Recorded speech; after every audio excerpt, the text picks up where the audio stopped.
ಕೇಸರಿ ಮನೆಯಲ್ಲಿ ಬಳ್ಳಾರಿಯ ಡಬಲ್ ಆರ್ ಕಾಡ್ಗಿಚ್ಚು ಹೆಚ್ಚಾಗಿದೆ.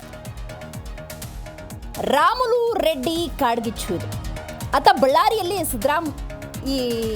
ಶ್ರೀರಾಮುಲು ಸುದ್ದಿಗೋಷ್ಠಿಯನ್ನು ನಡೆಸಲಿದ್ದಾರೆ. ಈತ ಬೆಂಗಳೂರಿನಲ್ಲಿ ಜನಾರ್ದನ ರೆಡ್ಡಿ ಪ್ರೆಸ್ ಮೀಟ್ ಅನ್ನು ಮಾಡ್ತಾರೆ. ರಾಮುಲು ಆರೋಪಗಳಿಗೆ ಉತ್ತರವನ್ನು ಜನಾರ್ದನ ರೆಡ್ಡಿ ನೀಡಲೇಬೇಕಾಗಿದೆ. ಯಾಕಂದ್ರೆ ನಿನ್ನೆ ಶ್ರೀರಾಮುಲು ಮಾತಾಡೋ ಸಂದರ್ಭದಲ್ಲಿ ಪ್ರಮುಖ ಒಂದು ವಿಚಾರವನ್ನ ಉಲ್ಲೇಖ ಮಾಡಿದ್ರು. ರಾಧಾ ಮೋಹನ್ ದಾಸ್ ಅಗರ್ವಾಲ್ ಬಳ್ಳಾರಿಯ ಆ ಸೋಲಿಗೆ ನಾನೇ ಕಾರಣ ಅಂತ ಹೇಳಿದ್ರು.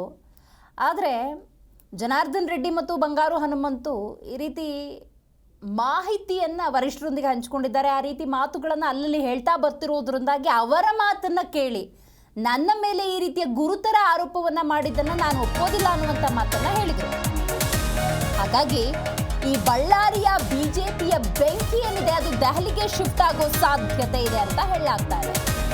ಹಾಗಾದ್ರೆ ದೆಹಲಿ ನಾಯಕರನ್ನ ಶ್ರೀರಾಮುಲು ಭೇಟಿ ಆಗ್ತಾರಾ? ಸದ್ಯಕ್ಕಿರುವ ಮಾಹಿತಿಯ ಪ್ರಕಾರ ಹೈಕಮಾಂಡ್ ನಾಯಕರು ಸಮಯವನ್ನ ನೀಡಿದ್ರೆ ಹಿಂದೆ ಭೇಟಿಯಾಗುವಂತಹ ಸಾಧ್ಯತೆ ಇದೆ. ಬಳ್ಳಾರಿ ರಾಜಕೀಯದ ಬಗ್ಗೆ ಹೈಕಮಾಂಡ್ಗೆ ಒಂದು ಮಾಹಿತಿಯನ್ನು ತಲುಪಿಸಬೇಕಾಗಿದೆ. ಈ ನಿಟ್ಟಿನಲ್ಲಿ ಶ್ರೀರಾಮುಲು ಹೈಕಮಾಂಡ್ ನಾಯಕರು ಸಮಯವನ್ನು ಕೊಟ್ಟರೆ ಹಿಂದೆ ಡೆಲ್ಲಿ ಪ್ರವಾಸ ಮಾಡಲಿದ್ದಾರೆ ಅಂತ ಹೇಳಲಾಗ್ತಾ ಇದೆ.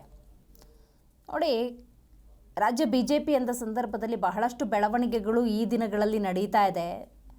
ಇದೆಲ್ಲದರ ನಡುವೆ ರಾಧಾ ಮೋಹನ್ ದಾಸ್ ಅಗರ್ವಾಲ್ ಅವರು ಇಷ್ಟು ದಿವಸಗಳ ಬೆಳವಣಿಗೆಗಳ ಬಗ್ಗೆ ಮಾತಾಡ್ತಿದ್ದ ಸಂದರ್ಭದಲ್ಲಿ ಈ ಸಂಡೂರು ಎಲೆಕ್ಷನ್ ಪ್ರಸ್ತಾಪ ಆಯಿತು. ಸೋತರೂ ಕೂಡ ಅವತ್ತು ಬಂಗಾರು ಹನುಮಂತು ಕೊಟ್ಟಂಥ ಸ್ಟೇಟ್ಮೆಂಟನ್ನು ರೀಕಾಲ್ ಮಾಡ್ಕೊಳ್ಳೋದಾದರೆ ನಾನು ಸೋತಿದ್ದೇನೆ, ಸತ್ತಿಲ್ಲ.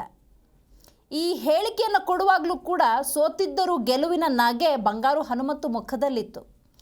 ಆದರೂ ಇಷ್ಟೆಲ್ಲ ಬೆಳವಣಿಗೆಗಳಾದರೂ ಮತ್ತು ಇನ್ನೊಂದು ಗಮನಿಸಬೇಕು, ಬಂಗಾರು ಹನುಮಂತಲ್ಲಿ ಕಣದಲ್ಲಿದ್ದಾರೆ ಅಂದಾಗ ಇದೇ ಜನಾರ್ದನ್ ರೆಡ್ಡಿ ಇದೇ ಶ್ರೀರಾಮುಲು ಬಂಗಾರು ಹನುಮಂತಕ್ಕಾಗಿ ಟೊಂಕ ಕಟ್ಟಿಕೊಂಡು ಹೋರಾಟವನ್ನು ಮಾಡಿದ್ದಾರೆ. ಚುನಾವಣೆಯಲ್ಲಿ ಗೆಲ್ಲಬೇಕು ಅಂತ ಸೋಲಾಯಿತು.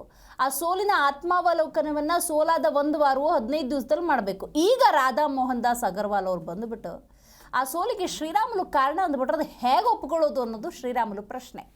ಸೊ ಹಾಗಾಗಿ ದೆಹಲಿ ನಾಯಕರ ಗಮನಕ್ಕೆ ಎಲ್ಲ ವಿಚಾರವನ್ನು ನಾನು ತರ್ತೀನಿ ಅನ್ನುವಂಥದ್ದನ್ನು ಶ್ರೀರಾಮುಲು ಹೇಳಿದರು. ಆದರೆ ಯಾವಾಗ ಭೇಟಿ ಅಂತ ನಾವು ನೋಡ್ತಾ ಹೋಗೋದಾದರೆ ಸಮಯವನ್ನು ಕೊಟ್ಟರೆ ಹಿಂದೆ ದೆಹಲಿಗೆ ಶ್ರೀರಾಮುಲು ಪ್ರಯಾಣ ಬೆಳೆಸಲಿದ್ದಾರೆ ಅಂತ ಹೇಳಲಾಗ್ತಾ ಇದೆ. ಜಿ ಕನ್ನಡ ನ್ಯೂಸ್ ಈಗ ನಿಮ್ಮ ಮನೆಯಲ್ಲೇ ನೋಡಿ. ಎಲ್ಲ ಕೇಬಲ್ಗಳಲ್ಲಿ ಈಗ ಲಭ್ಯ. ನಿಮ್ಮ ನೆಚ್ಚಿನ ಜಿ ಕನ್ನಡ ನ್ಯೂಸ್ ಈಗ ಸನ್ ಡೈರೆಕ್ಟ್ ನಲ್ಲಿ number 292, Tata Play number 1664, Jio TV number 1334, NXT Digital number 30, In Cable number 30, City Networks 51, U Digital number 162, GTPL number 17, Rockline Telecommunications number 42, Shri Basaveshwara Cable number 168, Rural Cable Network 60, Vinayaka Digital 57, Abhishek Cable 821, City Channel 53, Siddeshwara Cable Network 57, ವಿ4 Digital Infotech 628, Surya Digital Networks 53, Gajanan digital number 836, Malnad Infotech Private Limited number